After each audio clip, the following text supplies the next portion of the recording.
Que el Señor les bendiga, amados hermanos y amigos, y a todos los que nos visitan en esta mañana. Quisiera que inmediatamente vayamos a nuestras Biblias, al capítulo 11 de Oseas. Aunque no lo vamos a leer inmediatamente, sino que a modo de introducción quisiera compartir una pequeña historia. Quisiera antes de eso orar y encomendar todo lo que vamos a decir de acá en adelante en las manos del Señor. Oramos. Amado Dios y Padre bueno, gracias te damos. Gracias por el privilegio, por la oportunidad de estar acá, recordando la obra de Cristo. Gracias por cada himno, por cada canción. Gracias por las alabanzas. Gracias porque conmueven nuestro corazón, Señor, y nos hablan de ti y nos acercan a ti, Señor. Ahora vamos a abrir este libro sagrado. Vamos a ir a estas páginas sagradas para que tú nos hables en esta mañana, Señor. Así que rogamos tu asistencia divina de manera que tú nos hables claro y palpable y salgamos de acá altamente bendecidos por tu palabra. Así lo pedimos y lo rogamos en el nombre de Jesús. Amén. Es 23 de septiembre del año 1870. Y el abogado George Graham está de pie frente a un tribunal defendiendo la causa de un campesino que le habían asesinado a su perro. Este abogado se levanta enfrente del tribunal a defender la causa de este hombre porque mataron a su perro. Pero lo que Graham jamás pensó es que estas palabras se iban a volver inmortales. Se levantó el abogado y dijo delante de la multitud: el dinero que un hombre pueda tener, también podrá perderlo. La reputación que un hombre puede tener por un momento de locura o debilidad, también puede perderlo. El éxito que un hombre pueda llegar a tener se volverá menos que nada cuando el fracaso venga como nubes sobre su cabeza. Los que un día se inclinan para honrarte, mañana pueden ser los que se levanten a destruirte. Pero hoy, dice el abogado, vengo a defender al único, absoluto y mejor amigo que tiene el hombre en este mundo egoísta. El único que no lo va a traicionar, el único que va a permanecer fiel hasta el final, este es su perro. El único y mejor amigo del hombre. Caballeros del jurado, dice el abogado, un hombre o el perro de un hombre va a estar a su lado en la prosperidad y en la pobreza, en la salud y en la enfermedad, y dormirá en el frío piso donde sopla el viento para estar junto a su amo. El perro le besará la mano a su amo, aunque éste no tenga con qué darle de comer. Dice Graham, hoy vengo a defender al único y absoluto y mejor amigo que tiene el hombre en este mundo egoísta. El único que no lo va a traicionar. El único amigo leal hasta la muerte, su perro. Este discurso pasó a la historia y se llamó el elogio del perro. Y no solo ayudó a ganar este caso, sino que se hizo famoso en el mundo entero, tanto así que de este discurso es que sale la frase, el perro es el mejor amigo del hombre, o el perro es el amigo más leal del hombre. Pero en un sentido, este discurso, más que elogiar al perro, entre líneas, es un poema a la degradación humana. Porque este discurso resalta la poca lealtad que nos caracteriza. El simple hecho de que la mayoría de nosotros estemos de acuerdo con la frase de que el perro es el mejor amigo del hombre, quiere decir que nosotros hemos dejado de confiar en el hombre y un animal pasó a ser más fiel que nosotros. Hemos caído tan bajo como seres humanos que un animal doméstico, un perro, oiga, un perro, usted lo considera más confiable que usted mismo. Un animal doméstico es considerado más fiel que el hombre que fue creado a la imagen del Dios fiel. Es tanto así que para preparar este sermón entré a la computadora, a una inteligencia artificial donde yo escribo y me genera imágenes el programa. Y escribí, genérame una imagen que represente algo o alguien fiel y leal. Y ya que usted no adivina la imagen de quién me salió, la foto de un perro. Es decir, por más ofensivo y ridículo que parezca, en este mundo caído las bestias han pasado a ser más dignas de confianza que los hombres. Pero aún así, en medio de un mundo como este, lleno de traición, de egoísmo, de infidelidades de todo tipo, aún sigue existiendo un ser inigualable en el que podemos confiar. Un ser cuya lealtad y fidelidad son eternas. Y no te estoy hablando de un perro, te estoy hablando de nuestro Dios. Hoy no estamos aquí para defender la causa de un animal doméstico, ni para discutir quién merece el título del mejor amigo del hombre. Hoy estamos aquí para recordar que el único ser leal hasta la muerte y más allá de la muerte no es un canino con patas, es nuestro Dios. El Dios único y verdadero que se ha revelado a través de Cristo. Dios es el único fiel hasta la muerte y más allá. El único que no te va a abandonar, porque hasta un perro perece y muere. Pero nuestro Dios es eterno y en Él encontramos eterna fidelidad. Este Dios del que te voy a hablar en esta mañana no solo estará contigo en la prosperidad y en la pobreza, no solo estará contigo en la salud y en la enfermedad, porque según el abogado Graham, hasta un perro puede hacer eso. En cambio, este Dios fiel del que te vengo a hablar en esta mañana, aunque le traiciones, le engañes, aunque Dios se encarnara y tomara forma humana y tú pudieras escupirle la cara, aunque lo abofetearas, aunque tomaras un látigo y lo azotaras, aunque lo colgaras de un madero para intentar asesinarlo, Dios seguirá siendo fiel y leal a todo lo bueno que te ha prometido. Aunque te burles de él en su cara, aunque lo trates como una ramera y una sinvergüenza como hacía el pueblo de Israel, aunque lo traiciones una y otra vez, Dios seguirá siendo fiel, cariñosamente fiel, bondadosamente fiel, eternamente fiel. Y por si las moscas, no tienes un concepto claro de lo que significa fidelidad o de lo que significa alguien fiel, déjame decírtelo como lo diría la Real Academia de la Lengua Española. Define a alguien fiel como alguien digno de confianza, alguien que es constante en sus afectos, alguien que es constante en el cumplimiento de sus promesas. Y sobre todo, alguien que no defrauda la confianza depositada en él. Alguien leal, noble, honesto, confiable, honrado y sincero. Ese es alguien fiel. Y cuando pensamos en nuestras vidas, en la manera en cómo yo soy esposo, cómo yo soy esposa, cómo soy padre, cómo soy hijo, en la manera en cómo me relaciono con mis hermanos, en la manera como soy empleado, en la manera en cómo vivo y sobre todo en la manera en cómo me relaciono con Dios y como yo soy cristiano, cuando pienso en mi fidelidad en todos esos aspectos de mi vida, me doy cuenta que el sombrero de la fidelidad nos queda muy grande a todos nosotros. El sombrero de la fidelidad nos queda demasiado grande, porque el único suficientemente excelente para llenar esas expectativas es el único inigualable Dios.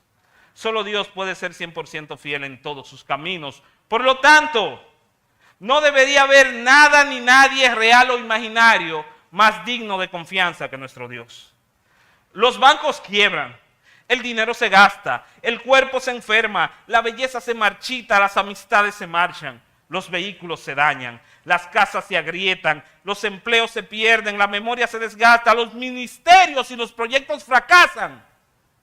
En fin, nuestros dioses falsos siempre fallan, pero nuestro Dios verdadero es fiel hasta la muerte. Él es una roca firme en la que vale la pena depositar toda nuestra confianza. ¿Por qué? Porque su fidelidad no depende ni de mí, ni de ti, ni de ninguno de nosotros. Su fidelidad depende de Él mismo, depende de su palabra, depende de lo que ha prometido. Y Él no nos falla. Este es el corazón del libro de Oseas. La historia del Dios fiel y verdadero conviviendo en una relación con un pueblo infiel y traicionero. La historia que tenemos meses estudiando es Dios siendo una esposa leal que se empeña en amar a una mujer traicionera como el pueblo de Israel. Es la historia de la inagotable fidelidad del Dios único e inigualable. Ahora sí, luego de escuchar todo eso, supongo que tenemos el corazón en el lugar correcto para leer estos versículos. Acompáñenme a ver Oseas 11, en sus versículos del 1 al 9, y allí contemplemos la inigualable fidelidad del Dios inagotable. Oseas 11, versículo 1 en adelante. Cuando Israel era muchacho, yo lo amé. Yo he elegido amarlo, y de Egipto llamé a mi hijo. Y cuanto más yo los llamaba, tanto más se alejaban de mí. A los Baales sacrificaban y a los ídolos ofrecían sahumerios. Y con todo eso enseñaba a andar al mismo Efraín, tomándole de los brazos. Y no conoció que yo le cuidaba. Con cuerdas humanas los atraje, con cuerdas de amor, y fui para ellos como los que alzan yugo sobre su cerviz, es decir, como el que quita una pesada carga de un animal. Yo fui así para ellos y puse delante de ellos la comida, los alimenté. No volverá a tierra de Egipto, sino que el asirio mismo será su rey. Tienen el rey que se merecen, porque no se quisieron convertir a Dios. Versículo 6, caerá espada sobre sus ciudades y consumirá sus aldeas, y las consumirá a causa de sus propios consejos. No querían los consejos de Dios, querían sus propios consejos. Entre tanto, versículo 7, mi pueblo está adherido a la rebelión contra mí. Y aunque me llaman Altísimo, ninguno, absolutamente nadie me quiere enaltecer. Pero ante esta rebelión, ante esta traición, ¿cuál es la respuesta de Dios? Versículo 8, ¿cómo podré yo abandonarte, oh pueblo mío? ¿Cómo podré yo abandonarte, oh Efraín? ¿Te entregaré yo, Israel?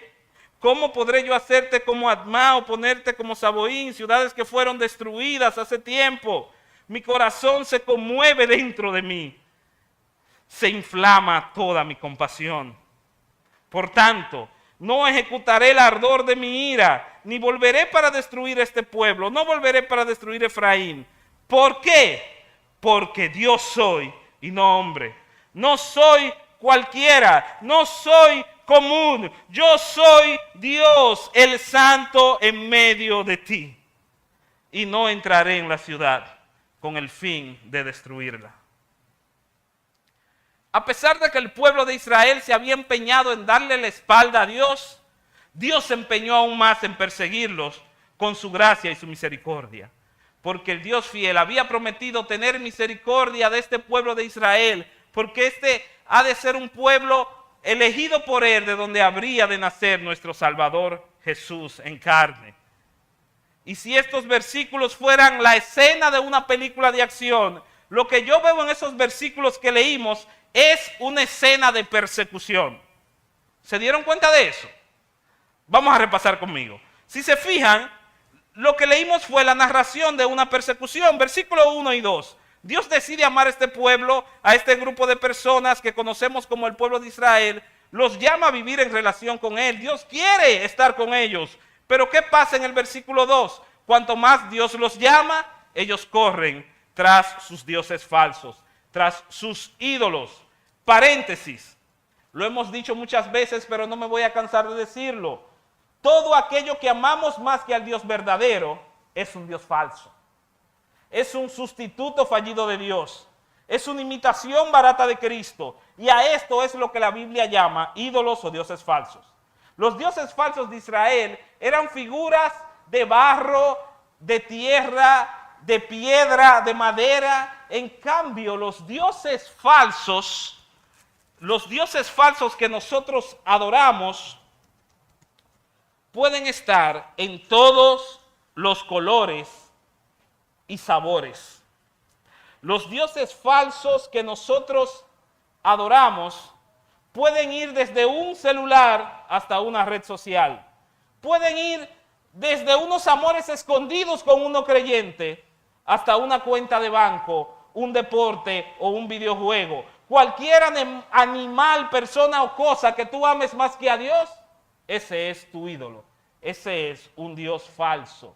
Y ellos corrían hacia sus malas imitaciones de Dios, mientras que el Dios verdadero los seguía persiguiendo con su amor.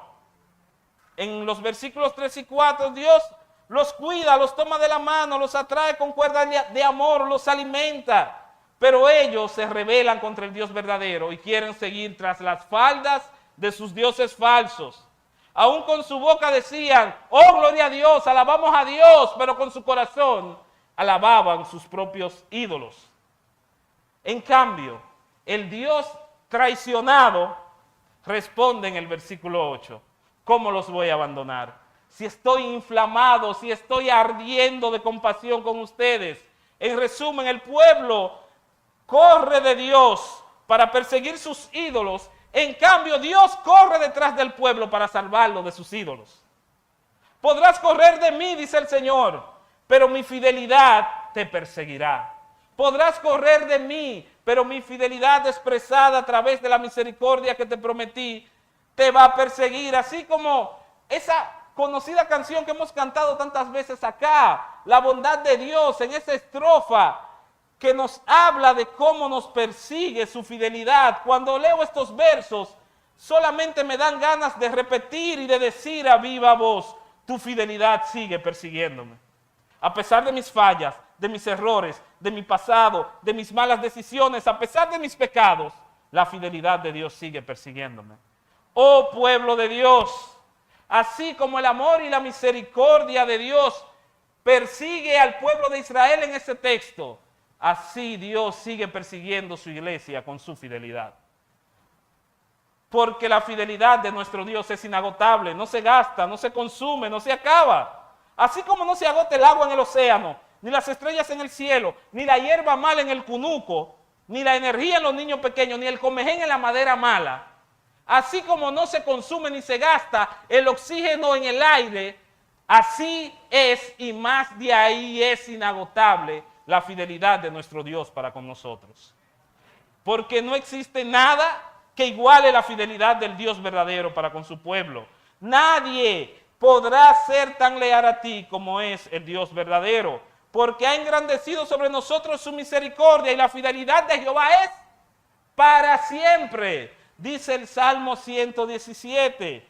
Y esa promesa de fidelidad ya hace tiempo que el profeta la había mencionado en esa sección de los capítulos del 1 al 3. Lo que sucede es que entre los capítulos 4 y 10, Oseas nos ha dado tanto chuchazo, le ha dado tan duro a nuestro corazón que ya ni nos acordamos de la promesa de fidelidad que hay en el libro de Oseas. Oseas 2:20 dice, una promesa preciosa, y te desposaré conmigo en fidelidad, hablándole al pueblo.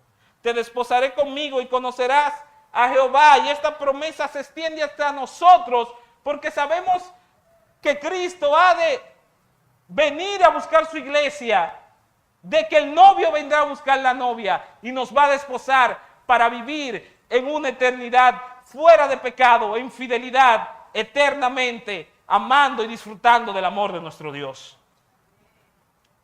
Vamos a decir que el capítulo 11 de Oseas está volviendo atrás a esa imagen del Dios como un esposo fiel y bueno que ama a su pueblo. Entonces, como Oseas quiere que tú estés bien claro en lo que significa la fidelidad de Dios, ¿qué Él va a hacer a partir de ahora? Él te va a decir, mira, mijo, para que no te queden dudas, yo quiero mostrarte 3 ilustraciones más, 3 maneras más de cómo Dios muestra la fidelidad para con su pueblo. Entonces este pasaje está estructurado como que yo le preguntara a Dios, Señor, ¿cómo un simple mortal como yo, una persona quizá poco letrada, que no entiende mucho, que no he leído tanto la Biblia, que me convertí los otros días, cómo alguien con una capacidad tan limitada puede entender mejor la fidelidad de Dios? Y Dios te va a decir a través de Oseas, mira, mijo, para que tú entiendas, yo, el único Dios verdadero, muestro mi fidelidad para con mi pueblo, en primer lugar, siendo un padre que ama y restaura. En segundo lugar, siendo un amo tierno y proveedor, a pesar de la terquedad de mi rebaño. Y en tercer lugar, siendo un rey compasivo y santo, aunque mi pueblo se rebela contra mí. Es decir, que en el tiempo que nos resta, vamos a ver 3 facetas de Dios. Dios como padre, como amo y como rey. Pero no un padre, un amo y un rey cualquiera, sino como el padre, el amo y el rey. Único, inigualable en lealtad y fidelidad. Así que vamos a preguntarle al texto.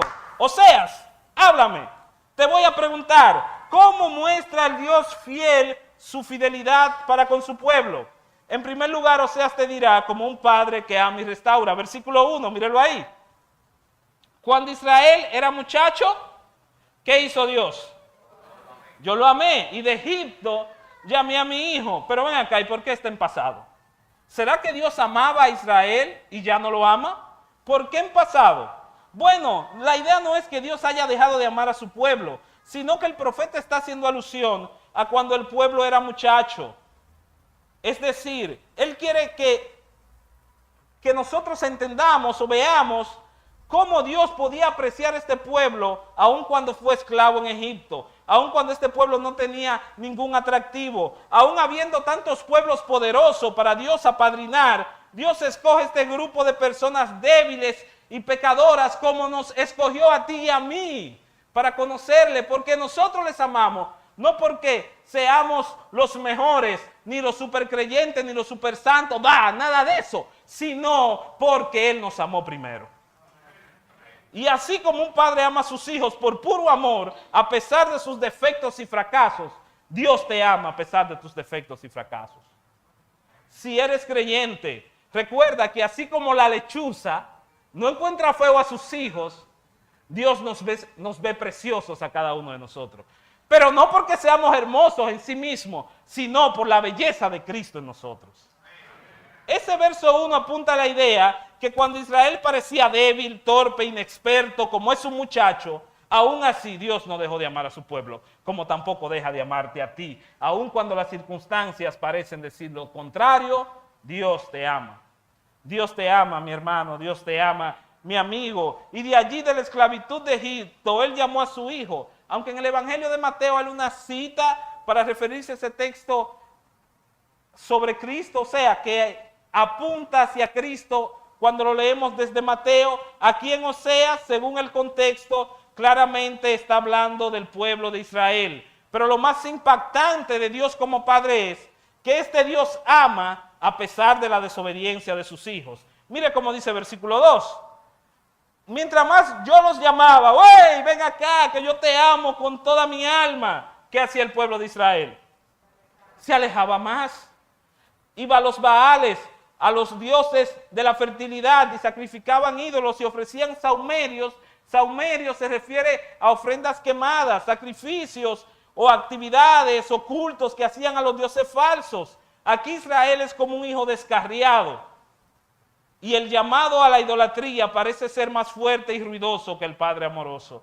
Aquí vemos un pueblo de Israel como un hijo rebelde que prefiere destruirse en el consejo de sus ídolos que escuchar la voz del Padre amoroso. Y a pesar de eso, el Padre lo sigue amando. Y usted dirá, pero eso no es tan raro. Que un padre ame a su hijo a pesar de su infidelidad, a pesar de ser desobediente. Eso no es tan extraño porque hasta a mí me pasa. Hasta a mí me pasa que cuando la niña mía hace una rabieta, extraña un juguete, muestra rebeldía evidentemente, se te mete ese sentimiento. ¿Y cómo yo le voy a dar una pela a una cosita así? Pero pasa también en otro sentido. Quizás el niño ha hecho de las suyas y usted llega del trabajo tan cansado, pero tan cansado, que tú le dices, no, mijo, vamos a dejar esa pela para mañana, pero mira, apúntala que esa pela mañana va, porque hoy estoy muy cansado. Y mañana se te olvida y hasta ahí quedó el juicio. Porque desde la perspectiva humana es así, pero cuando pensamos en la paternidad, según el estándar de Dios, es muy diferente. Porque, por ejemplo, en Deuteronomio 21, 18 al 21 dice que si alguno tuviera hijo contumaz y rebelde, para referirse a las leyes del pueblo de Israel en el antiguo pacto, dice que si usted tiene un hijo rebelde que no obedece la voz de su padre ni de su madre, después que usted lo haya castigado y el hijo no quiere obedecerle, entonces sus padres tienen que llevarlo a los ancianos de la ciudad, a la puerta del lugar donde viva, y allí los ancianos de la ciudad van a decir, este niño es contumaz y rebelde, es glotón y borracho, es un pecador, y todos los hombres de la ciudad deben apedrearlo hasta que muera, y así se quitará el mal en medio de Israel, y Israel va a temer. Según el estándar de Dios, los hijos rebeldes merecen la muerte. Israel como hijo contumaz merecía dejar de existir. Así tú y yo merecemos que la vara del Padre nos azote por rebelarnos en contra de su palabra. Pero gloria a Dios por su fidelidad. Gloria a Dios por su fidelidad manifestada en Cristo. Porque Él ha prometido justificar a su pueblo para que la vara del juicio no nos destruya y no seamos apedreados fuera de la ciudad como un hijo rebelde. Pero sobre todas las cosas, este Padre restaura, cuida, sana. Miren cómo dice el versículo 3. Con todo esto, le enseñaba yo mismo a andar Efraín, como un niño lo tomaba de las manos, le enseñaba a caminar. Pero en medio de ese proceso, el pueblo no conoció que yo le cuidaba. La palabra cuidar ahí, esa palabra apunta más hacia sanar, hacia restaurar. Ellos no se daban cuenta que Dios día a día trataba con sus corazones, que Dios día a día los llenaba de bondades. Ellos no se daban cuenta de que Dios le estaba dando un cuidado tierno. Ellos no comprendían que Dios los cuidaba. Un autor comentando este texto decía, ¿pueden sentir el dolor de Dios en esta frase? El pueblo que Él amó, el pueblo que sacó de Egipto, el pueblo que Él eligió, le da la espalda y no ve las bendiciones que el Padre les ha dado y mejor se la atribuyen a sus dioses falsos. ¿Cuántas veces, hermanos, hemos hecho lo mismo? No te imaginas cuántas veces Dios te ha bendecido y tú no te das cuenta y tú no lo sabes y mejor atribuyes esas bendiciones a tu capacidad, a tu talento, a tus amigos o a cualquier otro ídolo sin darte cuenta que Dios ha estado cuidándote desde el principio. Dios ha estado cuidándote desde el principio. Aunque no nos demos cuenta, a diario desempacamos grandes y pequeños regalos de amor de Dios que Él nos da por su fidelidad. A diario la bondad de Dios es palpable en nuestra vida, solo que no nos damos cuenta como el pueblo de Israel. Aun cuando tú no sepas que Dios está ahí, aun cuando parezca que Dios no está obrando, como el pueblo de Israel no veía a Dios en sus vidas haciendo nada a su favor, aun cuando no veas ni entiendas la mano de Dios fiel, del Dios fiel obrando en tu vida, Dios sigue siendo fiel, amorosamente fiel, bondadosamente fiel, eternamente fiel para con los suyos. En segundo lugar, Dios muestra su fidelidad a su pueblo siendo un amo tierno y proveedor. Versículo 4. Con cuerdas humanas los atraje, con cuerdas de amor, con ternura, y fui a ellos como los que alzan el yugo sobre su cerviz, y puse delante de ellos comida. Anteriormente la primera ilustración era Dios siendo un padre, el pueblo siendo un hijo rebelde. Ahora en esta segunda ilustración, Dios es como un amo del ganado, del rebaño, el dueño del rebaño, y entonces su pueblo son los animales que tienen que someterse al amo. Entonces Dios como amo para traer estas criaturas los llama con cuerdas humanas. El verso apunta como que Dios llamaba al pueblo de Israel con términos humanos en su propio contexto. Le mostraba su fidelidad. Este amo no es como los amos crueles que reúnen su ganado a latigazos y le sueltan los perros atrás. No. Dios dice, yo los traigo con cuerdas de amor. Yo los llamo con cuerdas de ternura. Pero lo más conmovedor de todo esto es que Dios actúa como un amo tierno a pesar de lo terco que es su rebaño. Si bien aquí en el capítulo 11 no tenemos más referencia de esta ilustración, en versículos anteriores ya Oseas había usado los animales como ilustración para hablar del pueblo de Israel. Por ejemplo, Oseas 7:11 dice que Efraín fue como una paloma incauta, sin entendimiento. Una paloma salvaje, una paloma bruta, una ave terca que no entiende. Así era el pueblo ante la palabra de Dios. Oseas 8:9 dice, porque ellos subieron a Siria como asno montés para sí mismo. A veces yo quisiera que a alguien se le ocurriera inventarse la primera Biblia traducida al idioma coloquial dominicano. Porque si esa Biblia existiera y leyéramos ese pasaje, dijera, el pueblo de Israel fue como una yegua loba, como un burro alzado que no entiende, que ni a garrotazo se somete. Así fue el pueblo de Israel. Y en el capítulo 10, el capítulo anterior, 10:11, dice que Efraín es como una vaquita que le gusta el trabajo fácil. Y por eso Dios le va a poner un yugo pesado. Y aquí viene lo interesante. Lo que el pueblo de Israel merecía como un animal rebelde es que le pusieran el yugo para que trabajara forzado. En cambio, en este capítulo lo que leemos es que Dios les promete que será para ellos como quien quita el yugo. Tú dices, pero ¿y qué es lo que merece el pueblo? Que le quiten el yugo, que se lo pongan. ¿Qué es lo que pasa? El pueblo merecía cargar con la consecuencia de sus pecados como un animal lleva un yugo en su cuello. Pero a pesar de eso, fue para ellos Dios como quien quita este yugo, porque Dios había prometido aliviar la carga de este pueblo. Incluso esta es una promesa que la encontramos en el mismo Cristo. Años después, Él expresa en Mateo 11, venid a mí todos los que estáis trabajados y cargados y yo los haré descansar. Llevad mi yugo sobre vosotros y aprended de mí que soy manso y humilde de corazón y hallaréis descanso para vuestras almas.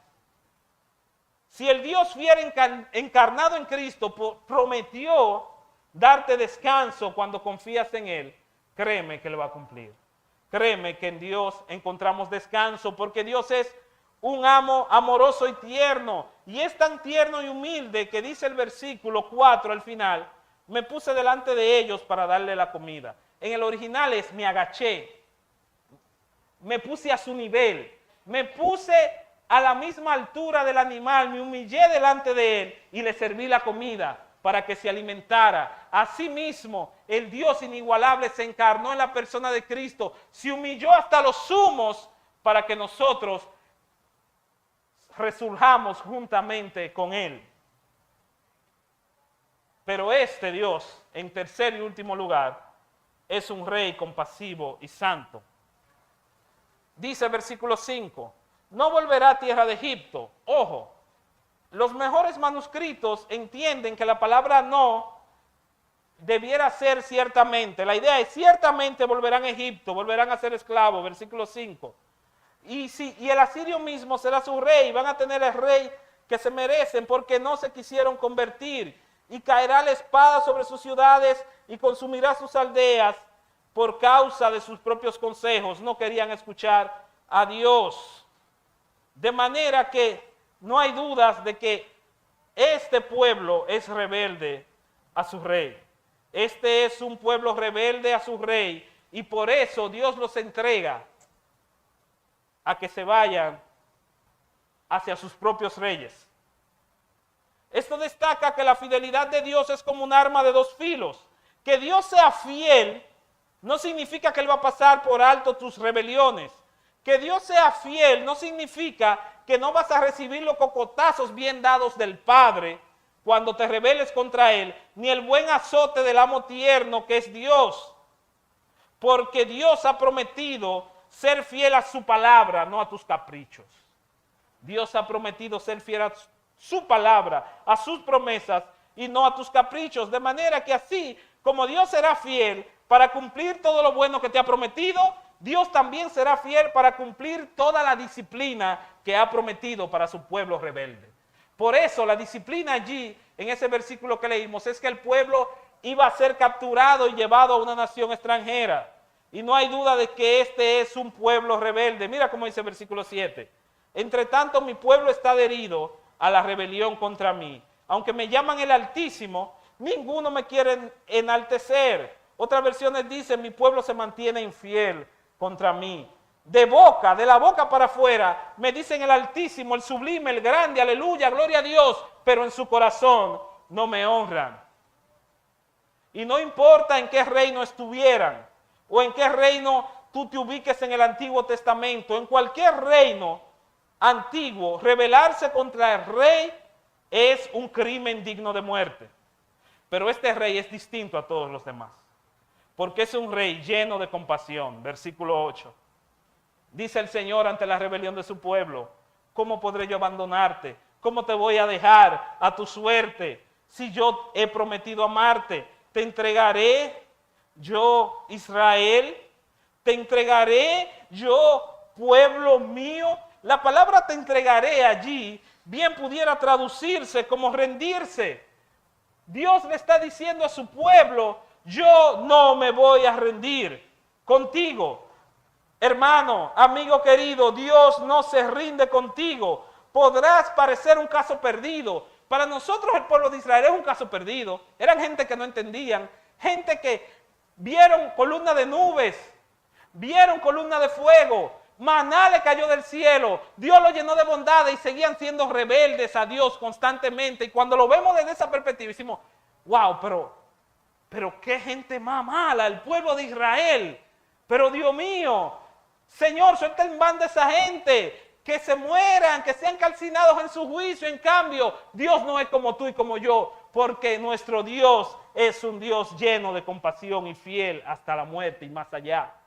Dios no se rinde contigo. Aunque tú te sientas un caso perdido, Dios no se rinde contigo.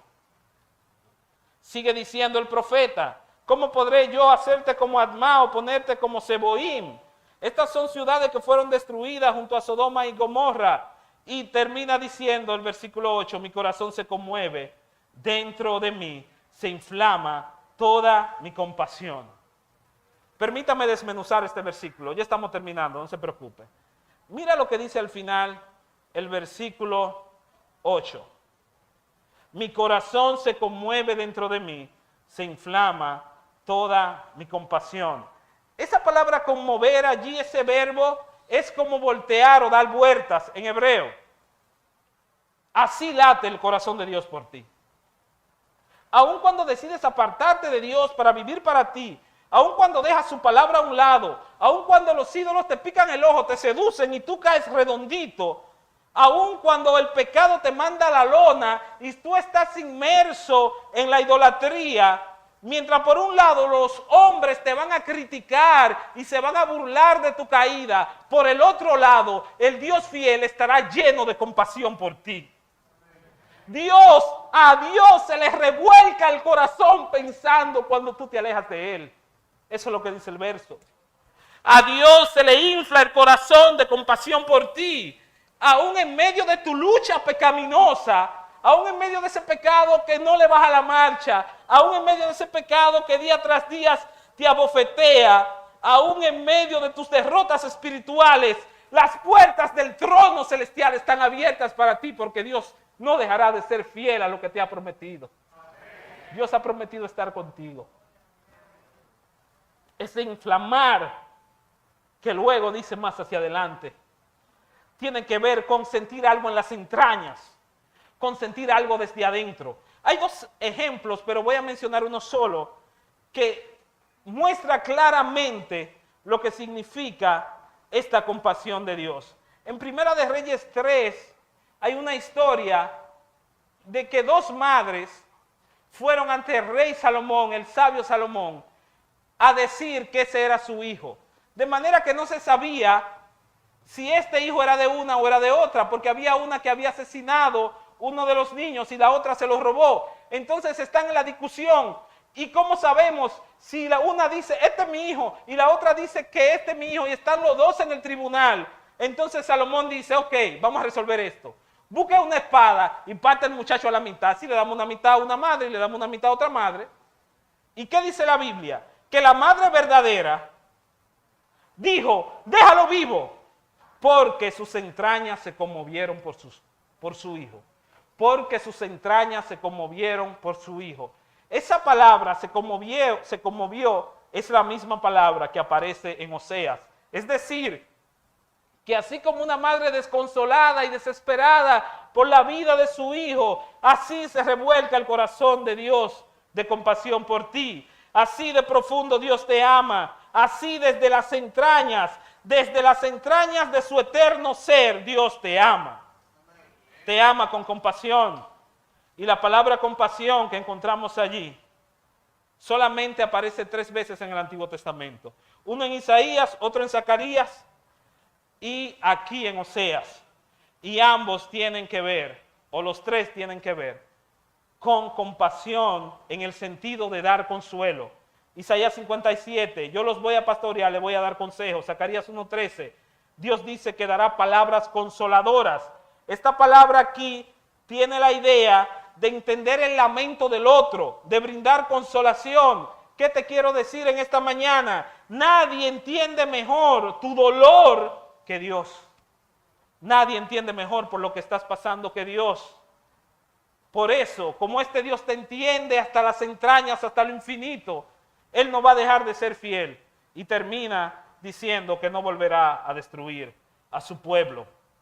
Ya en último lugar, este texto en su versículo 9 recalca que este es un rey único e inigualable. Acompáñame a ver el versículo 9 y con esto terminamos. No ejecutaré el ardor de mi ira, no voy a volver a destruir a Efraín. Pero ¿por qué voy a mostrar misericordia con un pueblo rebelde? ¿Por qué voy a mostrar compasión por ti? Dice Dios, si tú has sido infiel y pecador conmigo, si tú pecas a diario, si tú vives más para ti que para mi gloria, ¿por qué yo he de perdonarte? ¿Por qué yo he de seguir fiel hacia ti? El mismo Señor se responde y dice, es que hay una gran diferencia. Yo soy Dios y no hombre. Yo no soy como el traicionero de los hombres. Yo no soy como los hombres que dicen que un perro es más fiel que ellos. Yo soy el santo en medio de ti. Por eso no voy a entrar en la ciudad para destruirte. Y la palabra santo, el uso de la palabra santo ahí es muy interesante. Porque la palabra santo puede verse en dos vertientes. La que comúnmente conocemos, que es santo refiriéndose a alguien apartado del mal y de todo lo malo. Pero ¿qué sucede? Sabemos que acá en el Antiguo Testamento la palabra kadosh, que significa consagrado, que se usa para santo, también puede referirse a objetos. En el Antiguo Testamento hay objetos que eran santos. Un sacerdote o Dios mismo podía decir, por ejemplo, bueno, puedes tomar esta botella para llevarla a mi santuario y tú la vas a ungir y va a ser santa y va a estar en el templo. Dice, pero como una botella, como una copa de oro, como un candelabro, puede ser santo si es un objeto amoral, ¿verdad que sí? Pero ¿por qué era santo? ¿Por qué habían objetos santos? Porque eran objetos apartados exclusivamente para Dios. Porque no eran objetos comunes.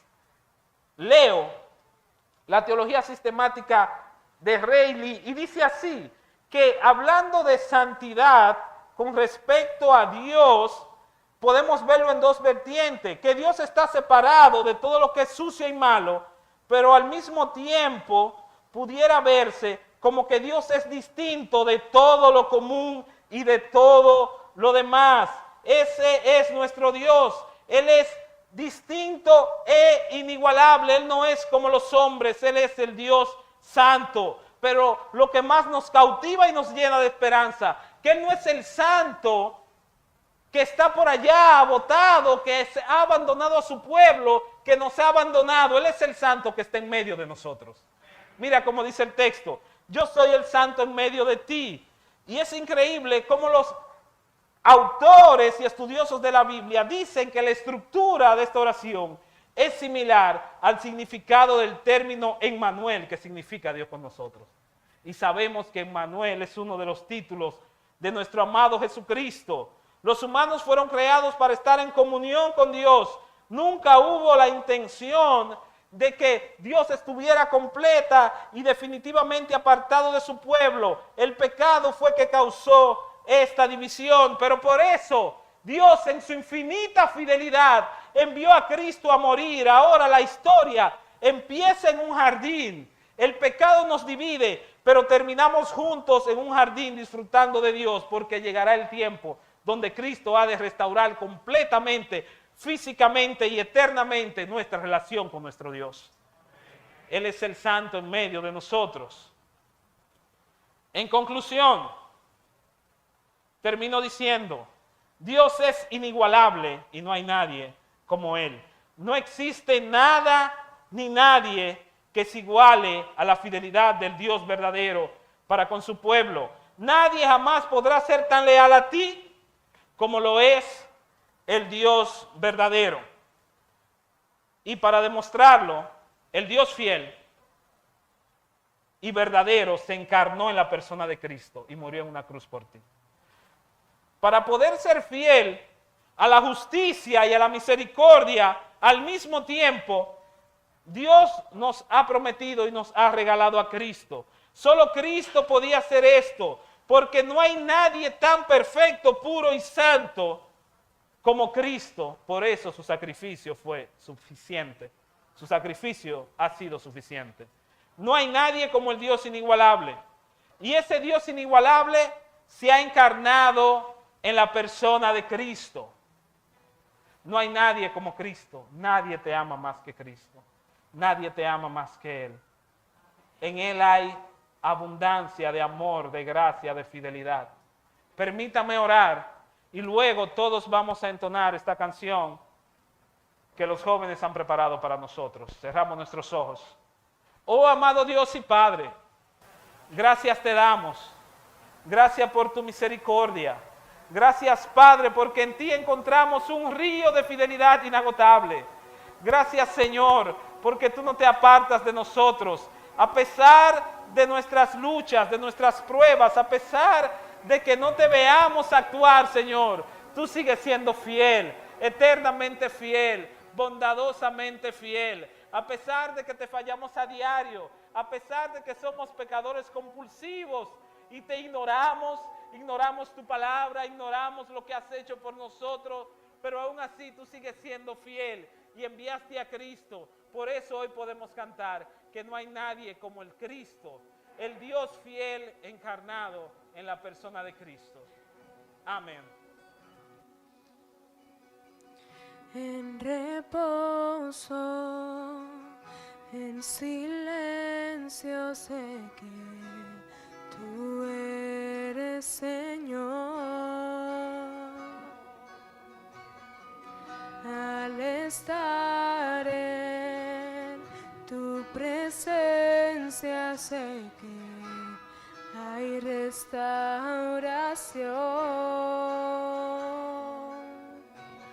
Al oír tu dulce voz, te seguiré, mi Rey, mi Dios.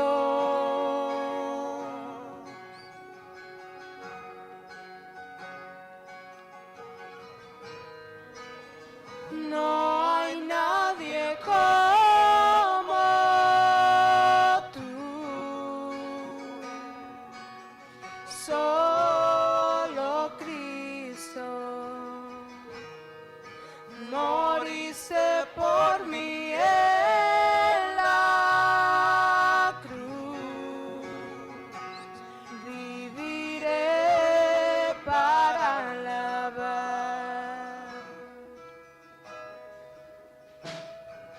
En el caos, en tormenta sé que sigue siendo Dios.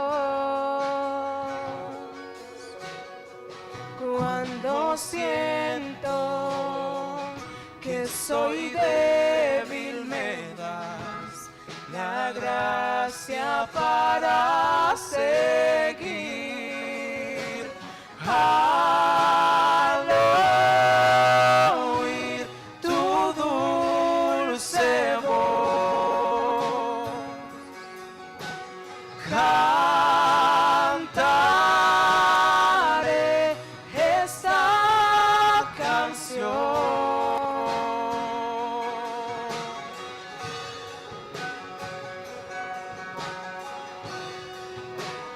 No hay nadie como tú, solo Cristo moriste por mí en la cruz. Viviré para alabar. No hay nadie como tú, solo Cristo moriste por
corazón.